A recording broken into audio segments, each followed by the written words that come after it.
My life used to feel like a warm blanket, safe, predictable. Mom's laughter filled our suburban kitchen. Dad's calloused hands fixed anything broken, and Sophie, my little sister, danced around with her earbuds blasting. I thought I knew my family. That was before I found the article that changed everything. At the town newspaper, where I'm a junior journalist, my editor, Karen, tossed me a fluff assignment. Write about unsolved crimes for the paper's 50th anniversary. Find something juicy, Emma, she said, smirking.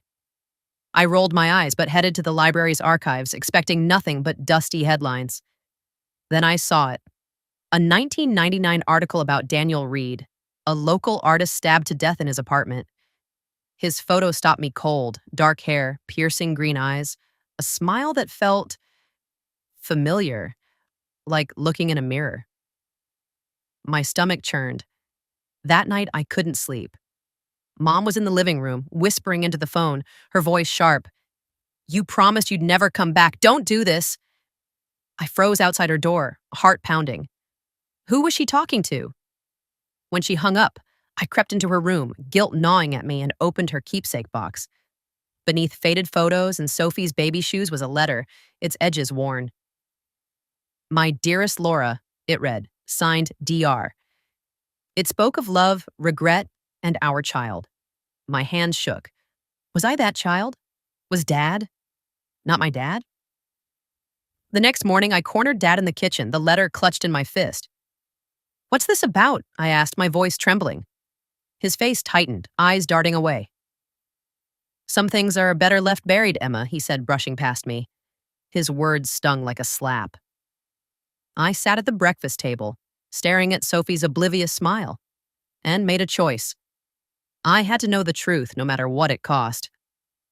At work, I told Rachel Nguyen, my coworker and closest friend, about the letter. Her eyes lit up. "This is huge, Emma. You've got to dig deeper." She pushed me to investigate, but her excitement made me uneasy. What if the truth hurt my family? Still, I couldn't stop. Daniel Reed's face haunted me, and I needed answers. The library became my refuge, its quiet stacks hiding secrets I was desperate to uncover. I read everything about Daniel Reed's murder, a single stab wound, no murder weapon, and a mysterious woman as the prime suspect, never identified. I tracked down Detective Sarah Klein, now retired, at her small apartment. She was guarded, her gray eyes sizing me up. "That case was a mess," she said over coffee. "Someone powerful wanted it buried."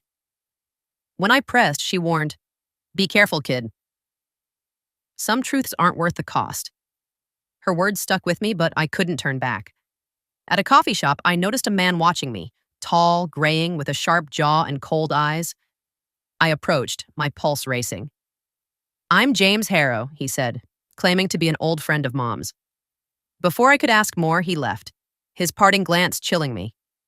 Rachel, who'd been with me, was thrilled. "He's hiding something. Let's tail him." I laughed off her enthusiasm, but doubt crept in. Who was James, and why was he here? Back home, I searched Mom's closet, my hands trembling with guilt. Tucked behind her sweaters was a photo. Mom, young and radiant, laughing with Daniel Reed. My breath caught. If Daniel was my father, why had Mom lied? Why had Dad played along? I wanted to tell Sophie, but she was so happy, planning her college applications. I couldn't shatter her world, not yet. At work, Rachel kept pushing me to turn my investigation into a feature article. "This could be your big break, Emma," she said. I hesitated. Exposing my family's secrets in print felt like betrayal, but Rachel's ambition was infectious. Against my better judgment, I started drafting notes, keeping them hidden in my desk. Then, one night, I found a note slipped under my apartment door, scrawled in jagged handwriting. "Stop digging, or you'll regret it." My heart pounded. Someone knew what I was doing, and they were watching. I couldn't keep it inside anymore.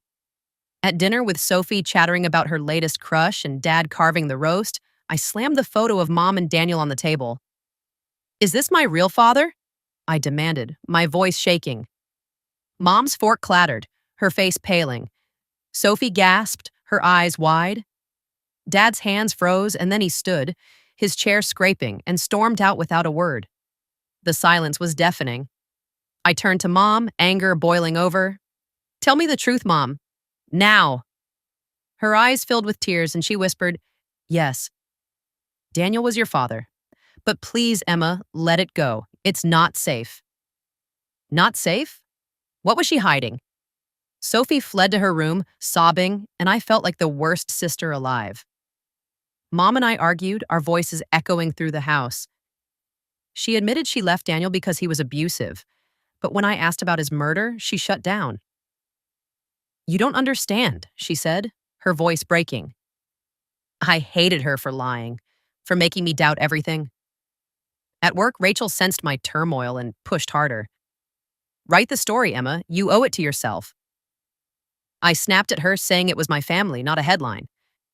She backed off, hurt, and I felt a pang of guilt. But my focus was on Mom. I needed answers. That night, a storm raged outside and James Harrow appeared at our door, soaked and grim. Your mother's not who you think, he said, his voice low. She was there when Daniel died. My mind reeled. He claimed Mom was involved in the murder, but not alone. I didn't want to believe him, but his words burrowed into me. Later, searching Mom's closet again, I found a knife. Its blade tarnished but sharp, hidden in a shoebox. My breath caught. Was this the murder weapon? I sat on the floor, clutching it, my world crumbling. I took the knife to Detective Klein, my hands shaking. She studied it, her face grim. This matches the description, she said. But it's not that simple. She told me James Harrow, a wealthy businessman 20 years ago, had forced her to bury the case. He'd been a suspect too, but his influence kept him untouchable. My head spun. Was Mom a killer? Was James? Or were they both victims of something bigger? I went home, the storm still howling, and faced Mom one last time. Did you kill him? I asked, holding the knife.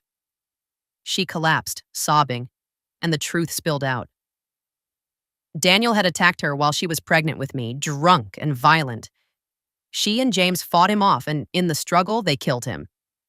It was self-defense, she swore, but they hid it to protect me. James had been blackmailing her ever since, draining her savings, her peace. I just wanted you to have a normal life, she said, her voice raw. I stood there, torn. Mom had lied, but she'd also saved me. Exposing her would destroy our family, Dad, who'd raised me despite knowing the truth, Sophie, who didn't deserve this pain, but keeping silent felt like betraying justice. I thought of Rachel, who'd urged me to write the story. I could expose James, maybe even clear Mom's name, but at what cost? I went to the office and deleted my notes, my heart heavy. Rachel found me there, her face softening. You're doing what's right for you, she said. I wasn't sure she was right, but her words eased the ache. That night, I burned the anonymous note, watching the flames consume my questions. I sat with Sophie, holding her hand as she slept, and promised I'd always protect her. Dad came home, his eyes tired but kind, and we sat in silence, rebuilding something fragile. But as I stared into the dark, the truth weighed on me. Mom's secret was safe, but it would haunt me forever.